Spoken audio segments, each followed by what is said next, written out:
C.W. Harris, Elder C.W. Harris is the pastor of the church that I was part of in Baltimore, Newborn Community of Faith Church. He's always been a tremendous inspiration to me. He's a wonderful preacher, for one thing. It was just a joy to go to services on Sunday and listen to him. But more importantly, he is walking the talk that he talks on Sunday morning. He and his wife are economically quite secure, and after desegregation, they made the decision to stay in their inner city neighborhood in order to be neighbors and helpers to their community. And they have stuck with that and have done tremendous work there. So I'm just so thrilled that you're with us today, and I love you so much and revere you so much, and it's great. Ditto. And Todd Marcus is the executive director of a lot of the programs that have happened in the Sandtown Winchester community with the Newborn Community of Faith Church, and he's a wonderful musician as well, a jazz saxophonist of great skill. And he will be with us today to kind of be the IT person to help with. Sorry, James, I just started at 10, so. Thank you so much for doing that. I apologize so much for being late. My Zoom connection was not working for some reason. Yeah. And Okay. I really appreciate you doing that. Thank you. Yeah, sure. So anyway, it's over to you, Elder Harris. Let me first preface my sayings by letting you all know that I was raised in the charismatic surrounding, and whenever someone asks me if I speak in tongues, I let them know yes, and that is English, and that my choice language is Ebonics. So I just want to let you all know that ahead of time. And if you have any trouble understanding what I am saying, I have Todd Marcus to interpret what I'm saying, and then everyone could be plain. So I'm in scripture. And if you hear me and what I'm saying sound like I'm speaking in tongues, I have an interpreter with me. I'd like to thank my Quaker brothers and sisters. We have in the African-American community and the Quakers a long history, and a history that I'm very proud of, and I certainly hope that you are proud also. The struggle, and we are continuing the efforts of our sister who conducted the Underground Railroad. We're still conducting these Underground Railroads, trying to go under all of the political riffraff to get done, or to have the freedom we feel that all human beings need. And for that cause, we started programs because of the conviction of I received when I was 21 years old, the deliverance from hearing the message of the power of salvation through Jesus Christ.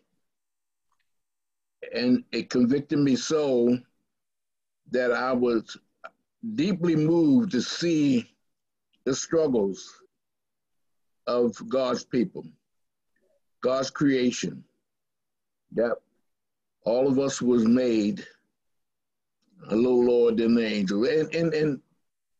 And we were created in his image and in his likeness. To see the struggles of so many people, especially those who live in my community, which is called Sandtown, Winchester, in central west Baltimore, 72 square block area. So many people are struggling in that community. That is a community where Freddie Gray was killed, and so much destruction through protest and a lot of violence happened in that community, and we haven't recovered from that since that time. I was born in 1950, and in that time, we were still struggling as a people. There was segregation, but in every sense of what community is, we had during that time.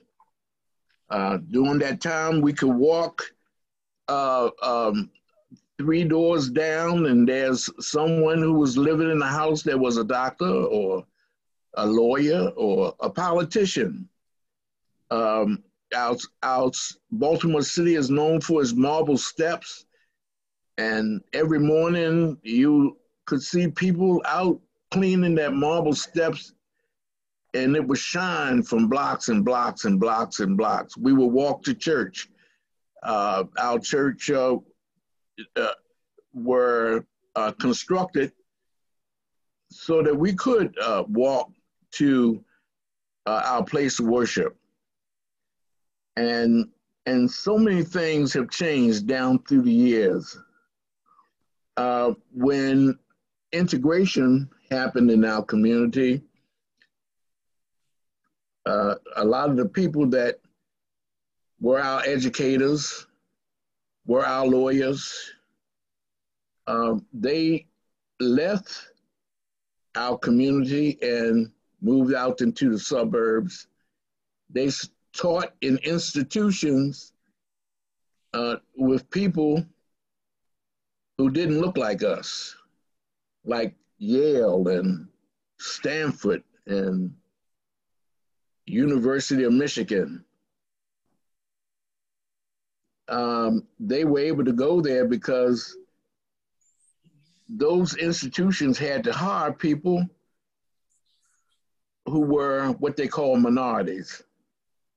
And they were able to receive our best and brightest, and our community was left with nothing.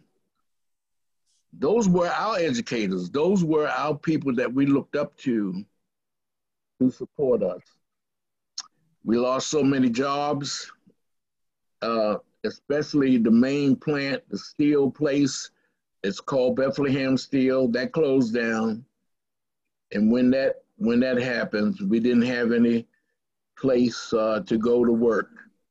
The institutions in our communities that supported us financially, they left. And what was given us was an element that continued the downfall of our community, and that's the elements of drug and the more use of alcohol. So I saw that, and I said that I have to do something. And when all my friends left, I had the power to leave. I didn't leave. I was introduced to CCDA, Christian Community Development Association. We had some of our white brothers and sisters who moved into the community, who also was a part of that association. And also I met a man, Church of the Savior in Washington, D.C., called Gordon Cosby. Now, it was his servant leadership that I followed, and he expressed to us the inward-outward journey. And through that teaching of the inward-outward journey, I began a program in 1996 called Through the Church, Newborn Holistic Ministries. Now, I am the principal founder, and you have one of the co-founders here with me, and that's Todd Marcus. And along with him is my wife, Amelia Harris. She's a co-founder. So you have the church, you have myself. The church and I are the principal founders, and the co-founders are my wife and Todd Marcus. So that was in 1996. And it was called Newborn Holistic Ministries. Today it's called Intersection of Change. And so what we decided to do was to really buckle down to find out what the community needs. We have attended many of the community meetings to really get a feel, although I am an indigenous leader of the community, I knew what it was, but I wanted to make sure that I was in tune with everyone's need in the community. So I went to a meeting, and a young lady said, when I asked the question, what could the church do in support of them? The young lady said, you know, there are many places that support men in their addictions, but there aren't many places that support women. And so the outward journey of what we expressed inwardly began with Martha's Place. And Martha's Place was our first mission, is our first mission, and it's active today, and it opened in 2000. And before we completed that project, I met Todd Marcus. Todd Marcus was a student of Loyola College here in Baltimore. And Todd Marcus was 19, 20, somewhere around there. And he was disillusioned with his studies there, and he wanted to do something in his life. And from that time, he became a part of us and lived in my house for a year, maybe. And that began to spring open avenues where the church could be involved in supporting the community. Now, that was the first one. We have others, but I think at this time, Todd Marcus can show the progress and give you pictures. This is what he's showing is the landscape. This was a building that I purchased, and the church already owned.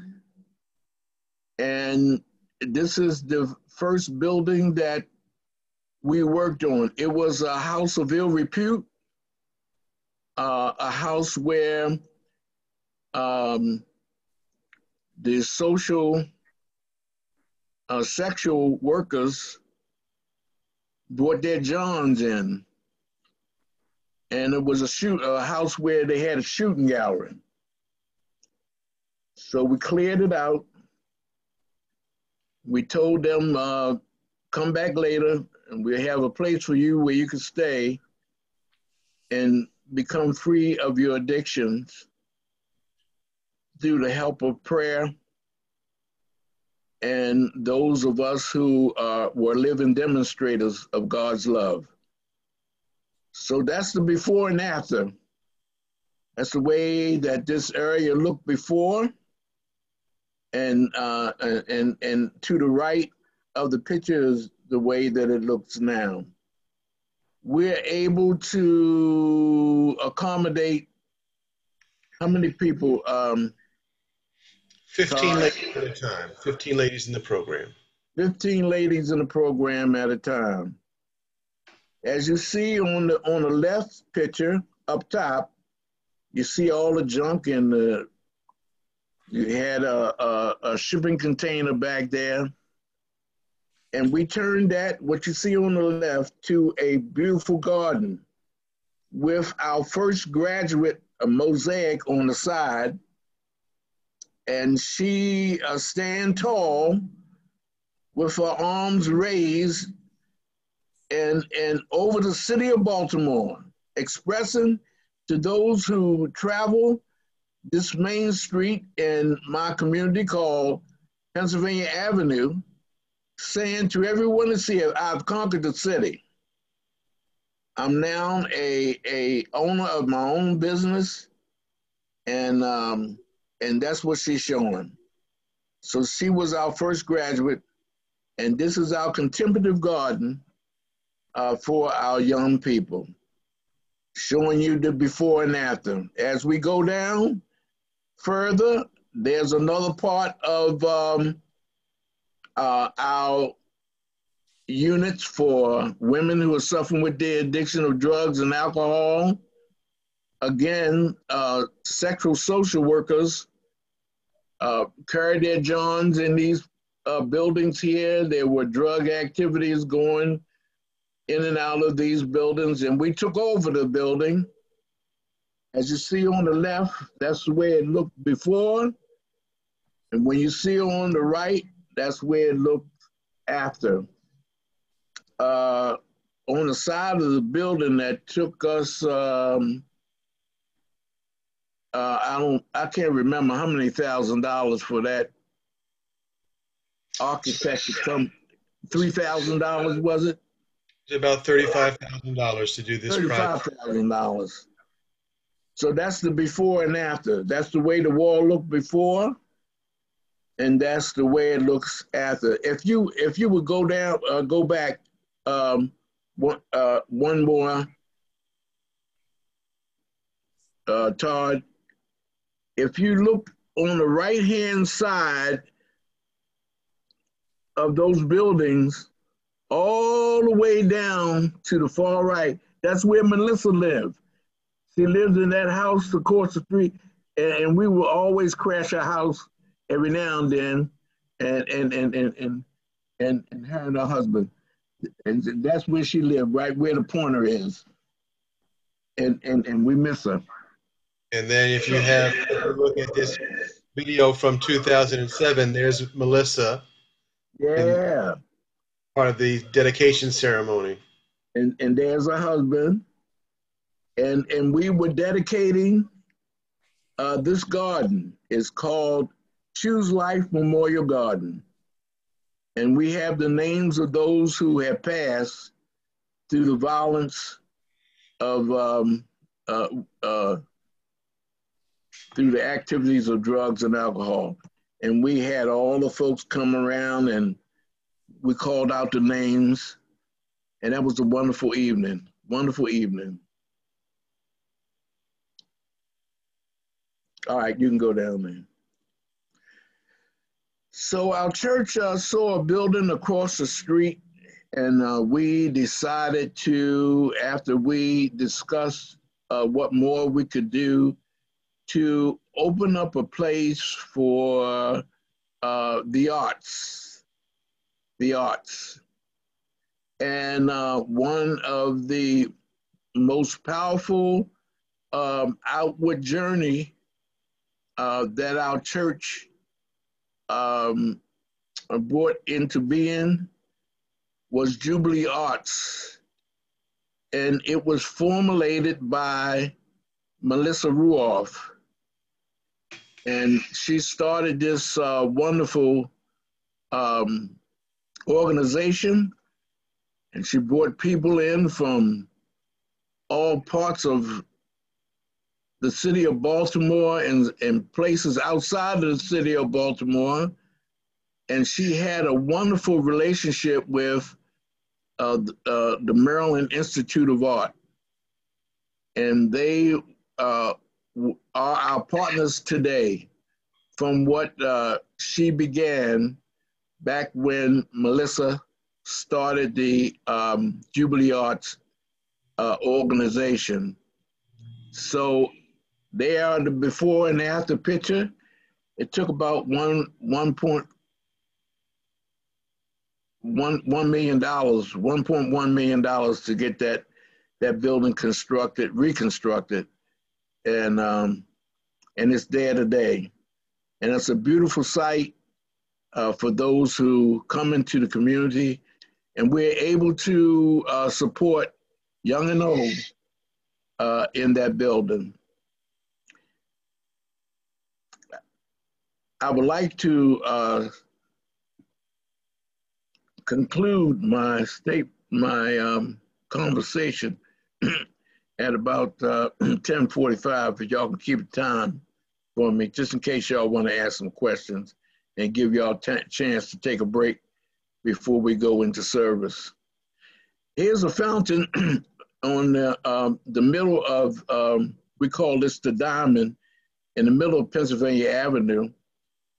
This fountain was out of operation for 20 years.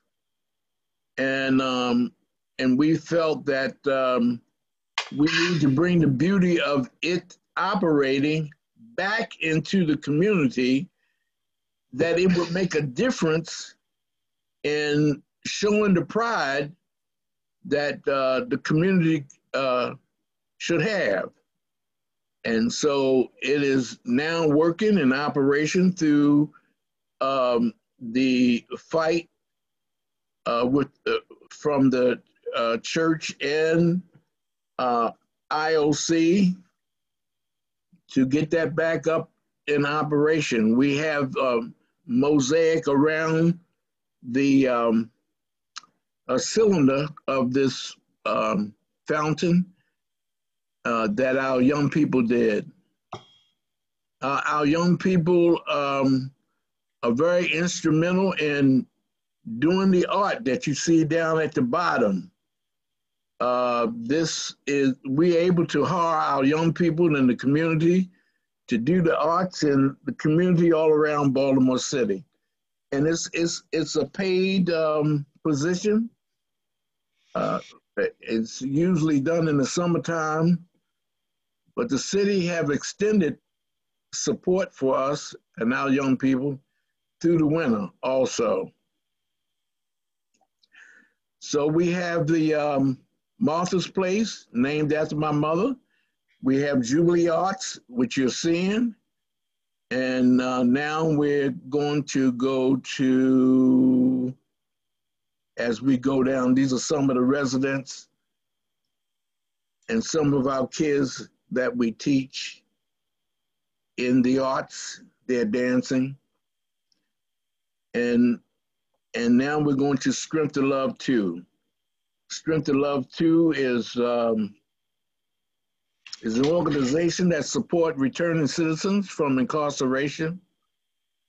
It's our job to try to support those coming home, that they learn a trade, that they're able to start their own business. And that's our goal. But the trade that's in the forefront of what we're doing is farming. And so what we did, we had about 16 hoops on an acre and a half of land that was once a place where people outside the community would dump. And we cleared the land and made it a place where we can grow fruits and vegetables. In partnership with Baltimore City allowed us to lease the land for $1. And now it's a place where we can end what they call the food desert. Of course, I call it food neglect. A desert is natural, and and what's happening to us in the community is done from people who I feel do not care about the health of those who live in and struggling in the urban environment. So if you might have some more pictures, Todd, of the farm, and they can see a little bit more of how, there you go. Those are our tunnels. The program director, Mr. Wright, is the one who now is directing this farm. These are the hoops. And this farm is called Strength of Love Farm. It's named after the, the book, Martin Luther King, Strength of Love, that has Martin Luther King Jr.'s sermons that he spoke when he was alive. So we have compost, we grow flowers, we have different occasions there, we sell our produce, and for those who live in the county, they get it at a discount. There's my lovely wife, who used to be the program director of the farm, and her name is Amelia Harris. So I think that is about it. Todd, if I missed anything, you can express it. We are found on the website. The church's website is newbornchurch.org. You can find our website at newbornchurch.org, and that's the inward journey, and the outward journey, intersection of change. What is this website? Intersectionofchange.org. Mm-hmm. And if you want to contribute in any way, you can look on our site and you can do so. What I ask is to let all, this is the Austin Quakers, Austin, Texas, but I know you have Quakers all over. Let them know what we're doing, and let them know the struggles we're having. We got to get one community in the urban community that we're able to brag about, that have made a change in humanity from the bottom up. So that's what I'm working to do. I'm working to end poverty in our community, and I feel it must be done from the bottom up.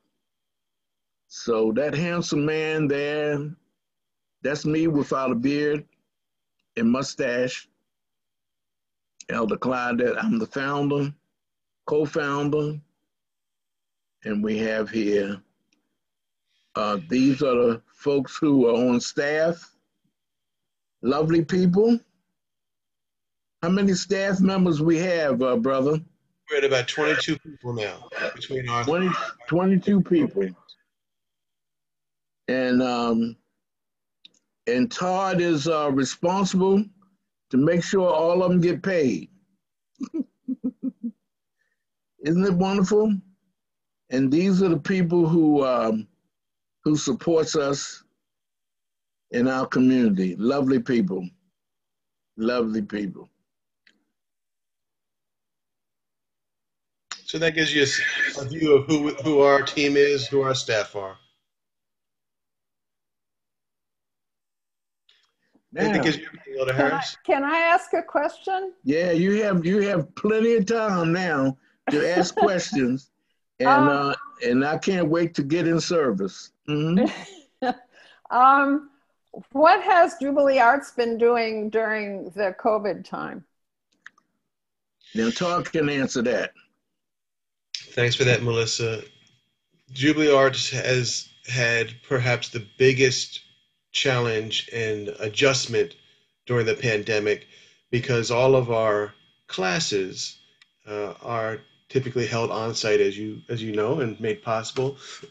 And so we follow a schedule with the school system. So typically, if the schools have a snow day, we'll postpone classes. If the schools have been out, we have held off on on-site classes. It's just a good parallel as far as scheduling.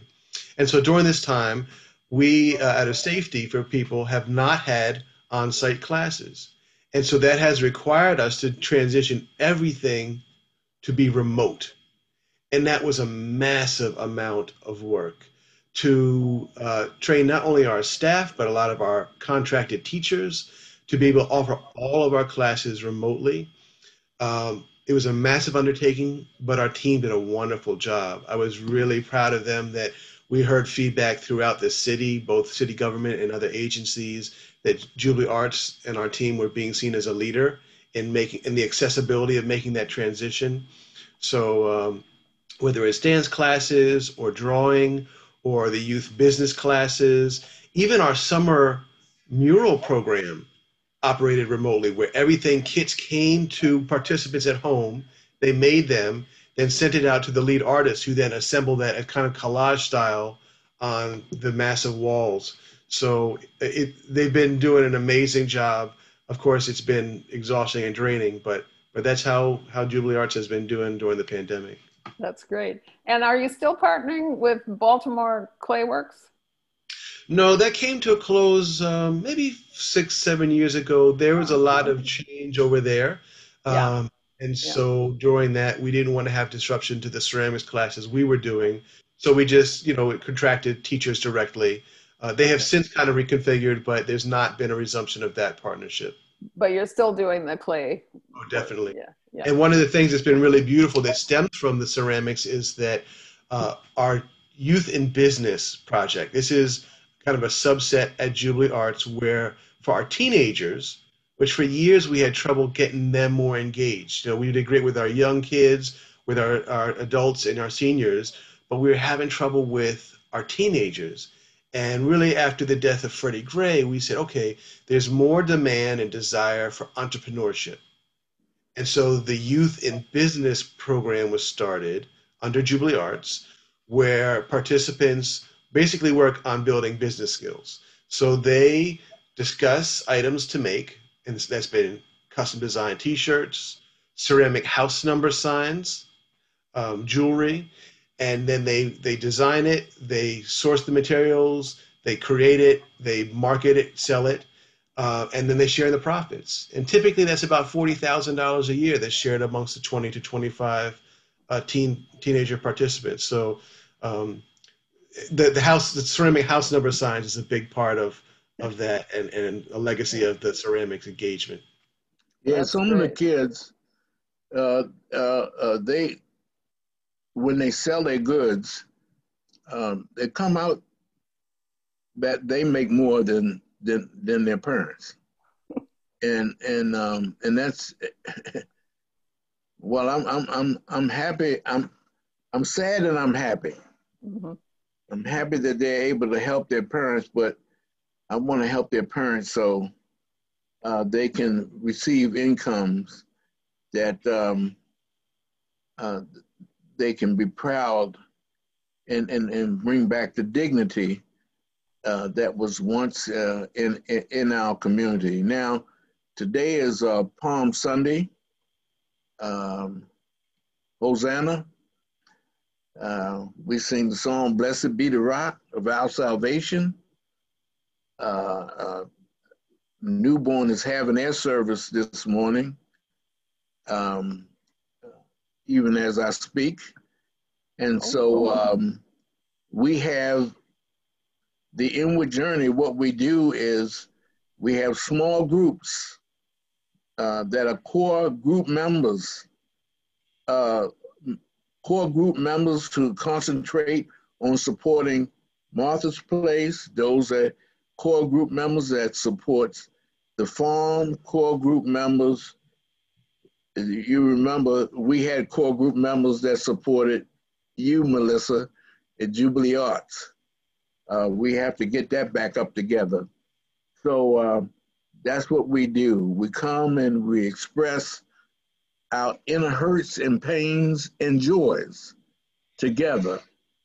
And we journal, we pray, we read scriptures. Most importantly, we're able to express our deepest secrets to one another. And that is so relieving to know that you have someone that will listen to you and not make you ashamed. And you can express that and receive the freedom that God will want you to have here on earth. So those are the two that need to work together to bring about change. If the inward journey wasn't a part of the outward journey, then the outward journey wouldn't be a mission anymore.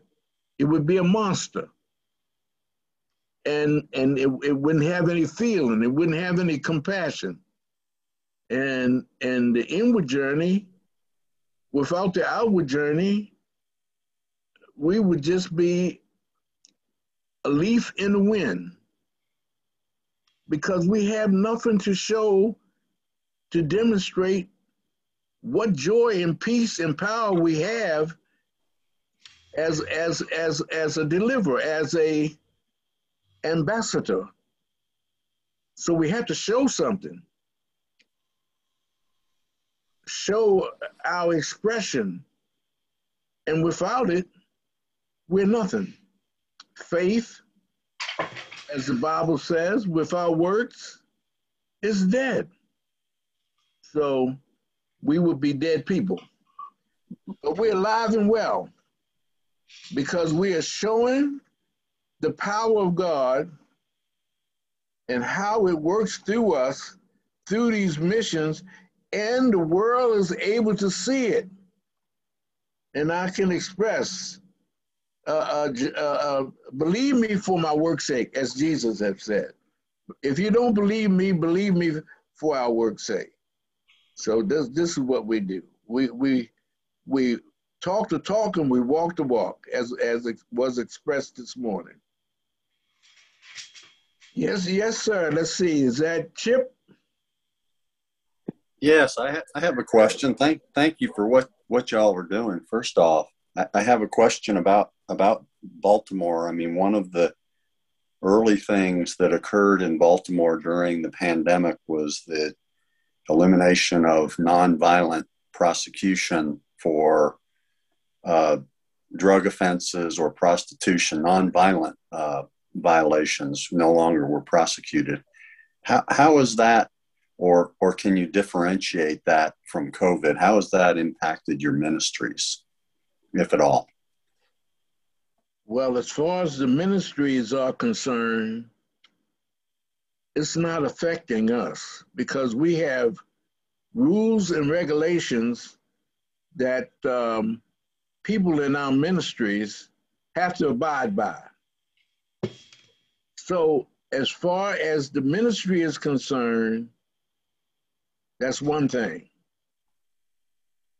Now, in totality, when you're talking about Baltimore City, or you're talking about, and let's talk about Sandtown, Winchester, we haven't come up with this consent decree. We haven't come up to par as where it's regulated, because the trust of those authorities who are paid to enforce these laws in a way that's supposed to be within the Constitution, they're having trouble doing it because they were doing it wrong for so long.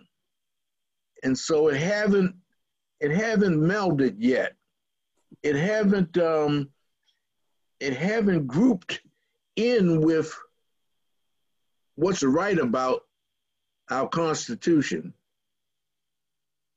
So we have the Constitution within our group, but outside the group, we're having troubles with it. I am a chaplain for the Baltimore City Police Department and community. I stand between the gap. I'm in between that gap, and I'm working to repair the breach between the law enforcement and the residents of Baltimore City. So that job is tough. I see where the law enforcement don't want to give up their power, don't want to yield. So that's a problem outside of what we're doing now, because we are holding the line to what those who are part of what we do. They know that they have to hold the line, or they won't be able to be in the program. I hope that answered your question, Chip. It did. Thank you for that additional service that you have of I'll say walking in that valley between perhaps opposing ideologies. That's an important. And they are opposing ideology. I mean, the consent decree, they hate it. Law enforcement hate it because they can't bust a person in the street just because they're walking in the street and pulling down their trousers and everything. They can't do that anymore. They just can't lock up a person because they have a marijuana in their hand. The war on drugs fail. It's not working at all. It needs to stop. It needs to be in the hands of physicians, not in the hands of law enforcement. The doctors need to attend to that. If I'm a diabetic, am I going to go to law enforcement to get all the stuff that I need to make me well? No, I'm going to my physician. He's going to give me the insulin that I need to make. See, and so it's so backwards, and it's not working. The folk who are disease-ridden through drug and alcohol, they are sick. These are sick people. They need to get well. It needs to be in the hands of physicians and not law enforcement. Elder Harris, to build on your point and also to stem back to Chip's question, there was a good article in our city newspaper yesterday, the Baltimore Sun, that was talking about our state's attorney who made a proclamation, I think last week, that the war on drugs in Baltimore is over. And it stemmed into what you were citing, Chip, about an intentional decision to reduce arrests and prosecutions of lower level kind of drug offenses and things like prostitution and such. And the interesting thing from the article was that it was saying that the statistics for those categories this year are down about 20% as far as crimes in those areas. So I think to what Elder Harris was talking about, of how that folds into the police consent decree, that really has been an attempt to say, look, the practices that have been to date have been problematic and unconstitutional. And while they're have been a shortcut in some ways to deal with some of those challenges, in the long term have created massive distrust and major problems. And so at least from that article, it was promising to see some of these efforts starting to perhaps yield results, and it not being seen by, critics will say, well, you're just going soft on crime. I don't think that would be accurate to say. It is really looking at things in a more holistic way and saying, how can we focus on what really needs to be law enforcement, and perhaps other things, like Elder Harris said, be considered medical issues or social service issues had the police focus on fighting crime and not some of these other things that a crime approach has not yielded results over the decades and decades of the war on drugs.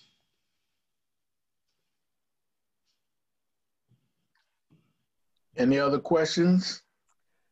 Well, I was wondering if either one of you would just talk a little bit more about the program at Martha's Place, how it works, and it's such an inspiring story. Well, I'll let Todd speak on that. Sure, and I'll pull back our summary here so you can follow along a little bit as well. So our Martha's Place program was the first program that we started, as Elder Harris shared, back in 2000. We had opened up, we had renovated a building, and basically what that does is it provides recovery services to our women that are overcoming substance abuse and homelessness. And we, at this time, we have ladies that come to us that have completed a 6-month transitional program, and they're ready for that next phase of their recovery. So then they apply to come into the program, and once they do, they have their own room. They have shared common areas of dining room, kitchen, some of those green spaces that we showed you, the laundry facilities. And they're really getting in that routine. There's not a limit on how long they can stay. It's designed to really get them to the point where they can be clean and sober with a job and housing. So they're working on daily living, going to work, then coming and seeing the staff for addictions counseling, for case management, for money management. They have support groups. They go to recovery meetings, Narcotics Anonymous meetings. They have sponsors. There are all kinds of different activities, support activities that our staff provides for them. Enrichment. I heard you guys, Elder Harris, talking about journaling earlier, and that's something that the staff work with the ladies on. Different community activities. So this is the approach, and again, it really is to help our women be really solid so that they can leave and truly have meaningful independence once they leave Martha's Place, by having affirmed that stability for drug-free, independent living during our time with us. And so is it true that the housing across the street, of which my house was sort of the end, is that transitional housing for them still, or is that part of Martha's Place now? No, it's always all been Martha's Place. To your point, I think to your point, we at one point had a 6-month transitional program and then long-term. And back in 2007, we made an adjustment so that everything, all 15 beds, are long-term housing. The ones that were next to you on the 500 block of Preston Street, as well as that original big, large building that's in this video clip here. Yeah. Melissa, the house that you have blessed us with is the church owns that. And we're looking to use that as a place for those who want to intern. They can stay, and some other we're doing cast the pod. We're doing videos and podcasting. And so that's what we're looking to do at the house that you blessed the church with. And we're so thankful to you for that. Mm-hmm. I would like to know more about how you support released prisoners. And we may be out of time for this question, but I'm interested in your efforts there. Yeah, the release prison. You know, most of in Baltimore City, where we live in Sandtown, Winchester, central West Baltimore, most of the released prisoners are in that area, and so that's why we felt strongly that we needed to support those who are returning citizens from incarceration. So what we do is similar to what is done at Martha's Place. You know, we make sure they have their identification, that all of those things are taken care of, and introduce them to the world that they live that they have not seen for years. And we have a place on Lorman where a couple of them live, but we're looking to establish a place like there's a place in San Francisco called the Delancey Street Project, and we're trying to emulate the services that they have there in San Francisco, and bring it to Baltimore City. So we're looking to build more rooms for them and to train them to start their own business, trades, to start their own business, whether it's to be a barbershop person or work with air conditioning and refrigeration or auto mechanics. These are our dreams and wishes, to be able to do that and to fulfill those projects, so that when they come home, they can learn that trade and start their own business, because they have to start their own business because no one wants to hire them. And I hope that change also. So that's our hopes and dreams, and I hope that answers your question, Glenna. Mm-hmm. It does, and I'll go through your website later. Yes. Yes. I'll maybe contact you with any questions. Oh, sure, you can. Melissa will give you my number. Oh, cool. Any one of you all can call us at any time, and we'd be glad to look. We're lonely. When we have friends, you know, and you all are friends. When we have friends that call us, it boosts us up, because we're taking a heck of a beating in this community, and there's only a few of us, and we need refreshment. We need a wonderful voice to encourage us to continue on, and to hear that from someone who have the same hopes and belief that we do. It pushes us further. So we'd be glad to hear a welcoming call. Thank you. It helps us a lot. That helps. Yeah. Add a little bit, Ms. Glenna, just to your question about Strength to Love To and how we work with our returning citizens. So the program has evolved a little bit. When it first began, it was a pilot program under the church, Newborn Community of Faith Church. And the focus really, it stemmed from a program in Washington, D.C. called Strength to Love that Elder Harris mentioned being very aware of. And they were doing a lot of work on prison reform and advocacy.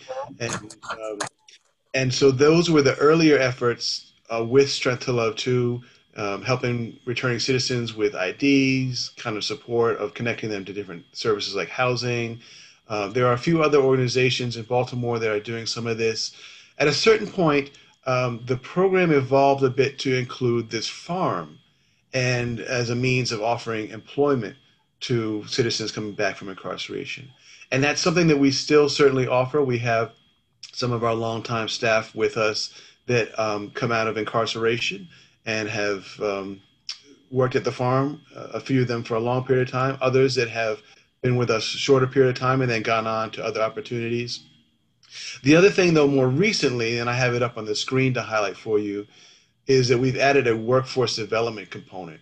Yeah. And so this really focuses on young adults, ages 18 to 24, and certainly for returning citizens in that age group, but also for our young people that we are trying to prevent that danger of them going into the criminal justice system, and connecting them to workforce development through our efforts with work on our farm, as well as other programs and partners that we have to give them employment.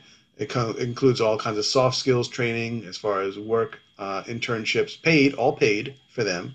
And so that's kind of the collective of what we're doing on that workforce development to both help people come back from incarceration and support those to prevent them from going down that path.